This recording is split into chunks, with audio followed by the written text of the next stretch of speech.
जय श्री कृष्णा। राधे राधे। नमस्ते दोस्तों, मैं हूँ अंजलि। मेरे चैनल पर आप सभी का बहुत बहुत स्वागत है। अगर आपको मेरी यह वीडियो पसंद आए तो ऐसा और भी वीडियो देखने के लिए मेरे चैनल को सब्सक्राइब करें, साथ ही बेल आइकन पर प्रेस करें ताकि आपको मेरी न्यू वीडियो की जानकारी मिलती रहे। तो दोस्तों, आज के इस वीडियो के माध्यम से मैं एक छोटी सी कहानी आप तक पहुँचा रही हूँ।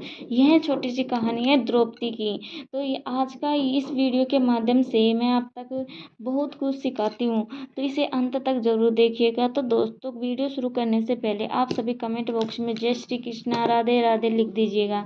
तो दोस्तों, वीडियो शुरू करते हैं। द्रौपद ने स्वयंवर रचाया। राजा द्रुपद की अग्नि से जन्मी बेटी द्रौपदी के लिए प्रतिस्पर्धा करने के लिए उत्सुक राजा और राजकुमार स्टेडियम में उमड़ पड़े। द्रुपद ने एक खंभे पर मछली के आकार का एक घूमता हुआ लक्ष्य रखा था और तीरंदाज को नीचे तेल के बर्तन में लक्ष्य की परछाई को देखकर निशाना लगाना था। कई राजकुमारों ने प्रयास किया और असफल रहे। फिर कर्ण की बारी आई। उसने पूरे आत्मविश्वास के साथ तीर चलाए, लेकिन इससे पहले कि वह तीर चला पाता, द्रौपदी ने कहा, मैं इस तथा कथित राजा को पहचानती हूँ। यह तो बस सारथी है, इसे भगा दो।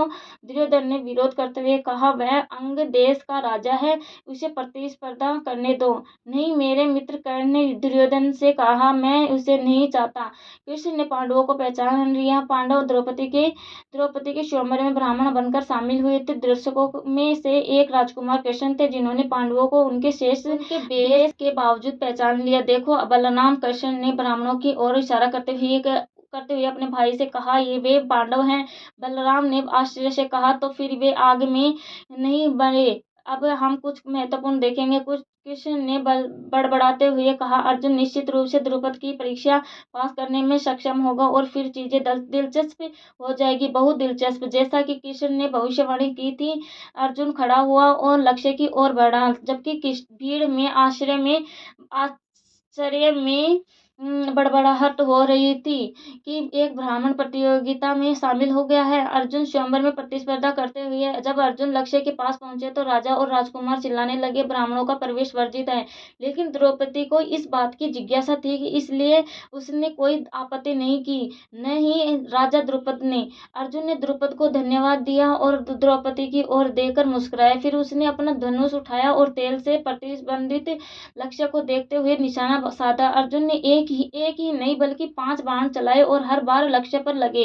द्रुपद ने रहस्यमयी ब्राह्मण को विजयी माला पहना दी। राजा और राजकुमार और भी अधिक क्रोधित हो गए, लेकिन भीम ने उनका मुकाबला किया और पांचों पांडव द्रौपदी को अपने साथ लेकर भाग गए। पांडवों की भिक्षा बांटनी होगी। हर दिन पांडव अपनी माँ कुंती को भिक्षा में मिले पैसे देते थे। इसलिए जब अर्जुन ने द्रौपदी के विवाह की प्रतियोगिता जीत ली तो भीम ने एक छोटा सा मजाक करने का फैसला किया। माँ, आओ देखो कि आज हम घर में क्या क्या भिक्षा लेकर आए हैं। उसने घर के अंदर चिल्लाकर माँ से कहा, बेशक तुम्हें दान बराबर बांटना होगा, किंतु कुंती ने चिल्लाकर कहा। तभी वह बाहर आई और द्रौपदी को देखा। उसने कुंती को शर्मीली और भ्रमित मुस्कान दी। मैं अपने शब्द वापस नहीं ले सकती प्रिय। उसने अपनी नई बहू से कहा, मेरे सभी 5 बेटे तुम्हारे पति होंगे। राजा द्रुपद पांडवों का स्वागत करते हुए द्रौपदी ने कहा, हमें यह बात मेरे पिता को समझानी होगी। और फिर वह 5 पांडवों को वापस महल में ले गई। राजा द्रुपद को पहले ही अंदाजा हो गया था कि ये 5 ब्राह्मण कौन होंगे। अगर तुम वही हो जो मैं तुम्हें समझता हूँ। उन्हें युधिष्ठिर से मुस्कुराते हुए कहा, मैं जानता हूँ कि तुम मुझसे झूठ नहीं बोल सकते। मुझे सच सच बताओ, तुम कौन हो। मैं पांडु का पुत्र युधिष्ठिर हूँ, जो कभी हस्तिनापुर का राजकुमार था, और ये मेरे भाई हैं अर्जुन, भीम, नकुल और सहदेव। सुंदर द्रौपदी हमारी पत्नी बनेगी। राजा द्रुपद असमंजस में युधिष्ठिर को देखने लगे। युधिष्ठिर ने दोहराया, हम सभी द्रौपदी से विवाह करेंगे। नलिनी की कहानी असंभव, द्रुपद चिल्लाए, एक स्त्री के 5 पति नहीं हो सकते। व्यास तब प्रकट हुए, मानो ही उन्हें पता था कि उनकी जरूरत है।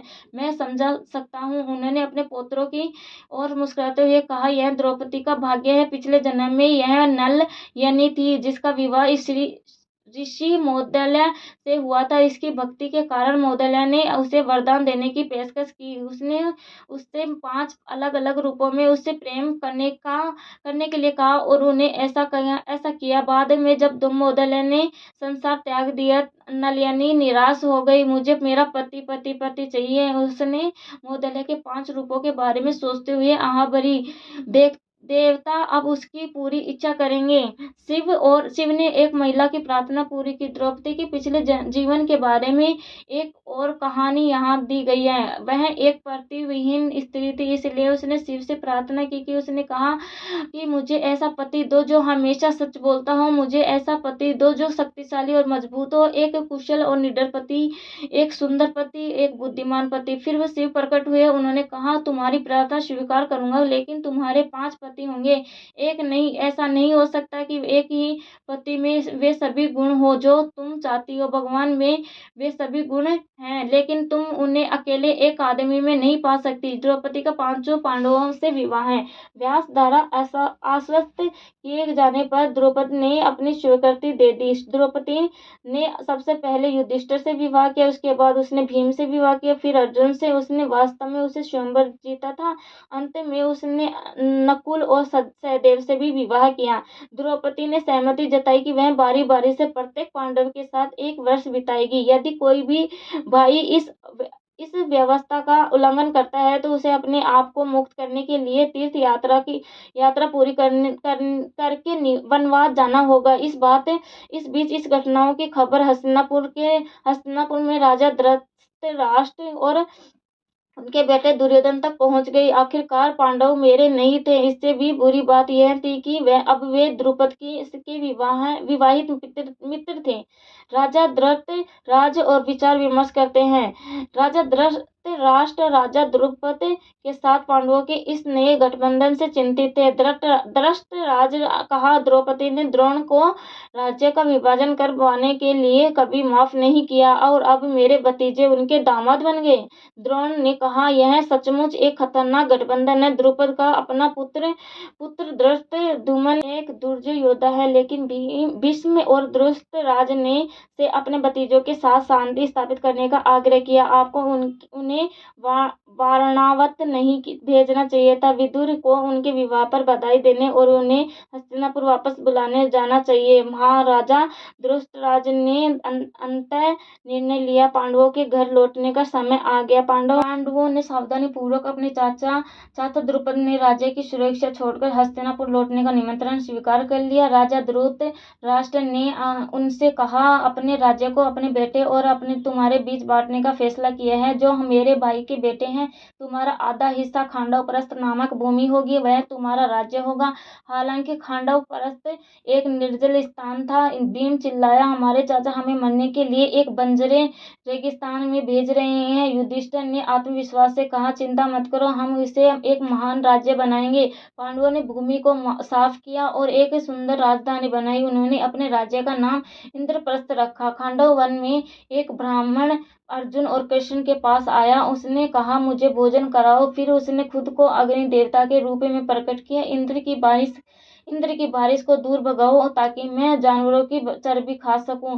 बदले में अग्नि ने हथियार प्रदान किए। अर्जुन के लिए गांडीव धनुष और कृष्ण के लिए सुदर्शन चक्र जैसे कि आग भड़की। अर्जुन और कृष्ण ने इंद्र की वर्षा को रोक दिया और आकाश में अपने बाण चलाए। इस तरह अग्नि ने जंगलों के पेड़ों और जानवरों को भस्म कर दिया। केवल कुछ ही पक्षी बच पाए। साथ ही नाग, अश्वसेन और असुरों के वास्तुकार मायासुर भी। उन्होंने पांडवों के लिए एक शानदार महल बनाया था। सुंद और उपसुंद की कहानी। ऋषि नारद इंद्रप्रस्थ में युधिष्ठिर के दरबार में आए। उन्होंने पांडवों को चेतावनी के रूप में यह कथा सुनाई। जुड़वा असुर भाई सुंद और असुंद ने संसार को त्रस्त कर दिया था। कोई भी कोई भी प्राणी, चाहे वह नश्वर हो या अमर, उन्हें हरा नहीं सकता था। जब भगवान ब्रह्मा ने एक अत्यंत सुंदर अप्सरा का निर्माण किया, तिलोत्तमा लाल रेशमी साड़ी पहने हुए वह भाइयों के सामने नाचने लगी। वे मंत्र मुग्ध हो गए। वह मेरी एक सुंडा चिल्लाया, वह नहीं, उपसुंदर चिल्लाया, वह मेरी है, मैंने उसे सबसे पहले देखा है। नहीं, सुंडा चिल्लाया, मैंने उसे पहले देखा था। चूंकि दोनों भाई समान रूप से शक्तिशाली थे, इसलिए उन्होंने लड़ते हुए एक दूसरे को मार डाला। पांडव भाइयों ने नारद की चेतावनी पर ध्यान दिया। पांचों पांडव भाई द्रौपदी को अपनी अपनी पत्नी के रूप में साझा करने के लिए सहमत हुए थे, और प्रत्येक भाई एक वर्ष के लिए अपनी उसका पति था। जिसे जैसे जैसे ही वर्ष समाप्त होता और द्रौपदी एक पति के साथ समय समाप्त हो और दूसरे पति के साथ शुरू होता, वह अग्नि में चलकर आ जाती, और इस तरह हर साल अपना कौमार्य वापस पाती। समय के साथ द्रौपदी के 5 पुत्र हुए। प्रत्येक पांडव से एक उन्हें उप पांडव के नाम से जाना जाता था। युधिष्ठिर के उसका पुत्र प्रतिविंध्य था, और भीम से उसका पुत्र सुत सोम था, और अर्जुन से उत्पन्न उसका पति श्रुतकर्मा था। नकुल से उसका पुत्र शतानीक था, और सहदेव से उसका पुत्र श्रुतसेन था। अर्जुन ने समझौते का उल्लंघन किया, तभी अल्पकनीय घटना घटी। युधिष्ठिर से मिलने के लिए अर्जुन द्रौपदी के साथ दौड़े और युधिष्ठिर के पास पहुंचे, क्योंकि उन्होंने अपने भाईचारे के समझौते का उल्लंघन किया था। इसीलिए अर्जुन को शव निर्वासन में जाना पड़ा। यह वास्तव में अर्जुन की गलती नहीं थी। द्रौपदी को गोपनीयता सुनिश्चित करने के लिए जब वह प्रत्येक पति के साथ होती थी, तो वह वर्तमान पति अपने जूते दरवाजे के बाहर छोड़ देता था, यह संकेत देने के लिए कि वह अंदर है। हालांकि एक कुत्ते ने युधिष्ठिर के जूते चुरा लिए थे। यही वजह है कि अर्जुन बिना किसी को बताए अंदर चला गया। क्रोध में द्रौपदी ने सभी कुत्तों को श्राप दे दिया। उसने आदेश दिया, तुम सबके सामने सार्वजनिक रूप से संभोग करोगे। यह कुत्तों के लिए हमेशा के लिए शर्म की बात होगी। अर्जुन एक घातक झील के पास आता है। अपने वनवास के दौरान अर्जुन एक झील पर पहुंचे, जिसमें खतरनाक मगरमच्छ थे। बिना डरे उन्होंने अपनी पानी में छलांग लगा दी। एक मगरमच्छ ने उन्हें पकड़ लिया, लेकिन अर्जुन ने मगरमच्छ से कुश्ती लड़ी और आखिरकार उसे किनारे पर खींच लिया। तभी अर्जुन को आश्चर्य हुआ जब मगरमच्छ एक सुंदर अप्सरा में बदल गया। उसने अर्जुन से झील में अन्य मगरमच्छों के साथ कुश्ती लड़ने का आग्रह किया। वे सभी अप्सरों में बदल गए। उन्होंने कहा, एक ऋषि ने हमें मगरमच्छ बनने का श्राप दिया था, लेकिन हम जानते थे कि एक क्षत्रिय हमें इससे मुक्त कर देगा। अप्सरा स्वर्ग लौट गई और देश के लोग झील के पानी में सुरक्षित रूप से स्नान करने में सक्षम हो गई। अर्जुन की उल्पी से मुलाकात। एक दिन लंबी यात्रा के बाद अर्जुन एक नदी पर पहुंचे। शरीर की धूल धोने के लिए उत्सुक उन्होंने पानी से छलांग लगा दी, लेकिन किसी चीज ने उन्हें जकड़ लिया और उन्हें नीचे खींच लिया। अर्जुन ने संघर्ष किया, लेकिन वे खुद को मुक्त नहीं कर पाए। तभी उसे आश्चर्य हुआ जब उसने देखा कि एक सुंदर स्त्री ने उसे पकड़ लिया है। उसने कहा, मुझसे विवाह करो। अर्जुन, मैं नागों की राजकुमारी उलूपी हूँ। अर्जुन ने उलूपी से प्रेम किया और अंत में उसने उसे जाने दिया। इसके बाद अर्जुन ने उसके बारे में सब कुछ भूलकर अपनी यात्रा जारी रखी। लेकिन कई वर्षों बाद कुरुक्षेत्र के युद्ध में उनकी मुलाकात उनके पुत्र रावण से हुई। अर्जुन का सुभद्रा के साथ भागना। अर्जुन अपने अच्छे मित्र कृष्ण के घर द्वारका आए। कृष्ण की बहन सुभद्रा अर्जुन से बहुत प्रेम करती थी, लेकिन उनके भाई बलराम ने उनका विवाह दुर्योधन से तय कर दिया था। कृष्ण ने बिना किसी हिचकिचाहट के अर्जुन से सुभद्रा के साथ भाग जाने का आग्रह किया। अर्जुन ने भिखारी का वेश धारण करके शहर में प्रवेश किया। इस वेश में भी सुभद्रा ने उसे तुरंत पहचान लिया और दोनों उसके रथ पर सवार होकर शहर से भाग गए। सुभद्रा ने रथ चलाया, जबकि अर्जुन ने उसका पीछा करने वालों पर तीर चलाई। कृष्ण अपने भाई बलराम के क्रोध को शांत करने में सक्षम थे, लेकिन दुर्योधन के क्रोध को शांत नहीं कर सके। इस घटना ने पांडवों के प्रति उसकी नफरत और बढ़ चुकी थी।